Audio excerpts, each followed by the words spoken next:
अस्सलाम वालेकुम रहमतुल्लाहि व बरकातहू। जनाब अज एक बार फिर जनाब नागरा बीतल माशाल्लाह गब्बड़ पठ लियांदी है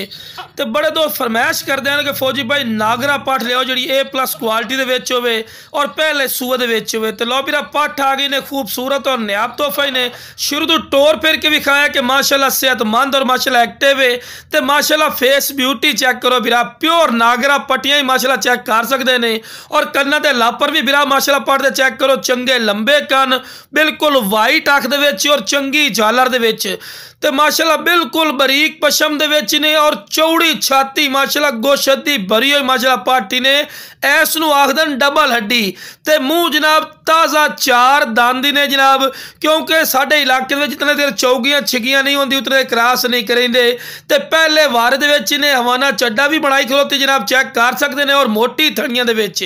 और जनाब 2 to 2.5 महीना की गारंटी शुदा गब्बड़ पट्ठे ते खूबसूरत चीज़ ने चीज़ ने ते रेट भी इंशाल्लाह ज्यादा और मकूल उसी कोई ज्यादा रेट नहीं होता और मेरा शुरू तो चारा ही खवा के विखा रहे हैं कि माशाल्लाह सेहतमंद और माशाल्लाह एक्टिव भी ने ते ए पाठे अगर किसी और फार्म तो पूछो या किसी अयाली कोलू या मंडी का विजिट कर सो ते आसन जी 45,000 रुपए की पाठे जी 50,000 दी लेकिन अपना वो रेट नहीं होना थोड़ी सोच तो भी इंशाल्लाह कम राइट हो सी ते पाठ दी माशाल्लाह वेल भी चेक कर सकते चंगी लंबी वेल और लंबी माशाल्लाह गर्दन दे विच ने लंबे कान और बिल्कुल बराबर दा थल्ला और चौड़ी छाती दे विच ने ते दोम वेखो बिल्कुल तीर वाली कार सीधी ते जिस बिरा नूं चाहिए जनाब सिर्फ 35,000 रुपए की डिमांड करते पे जिंदा वजन ही 40 to 45 kg है लेकिन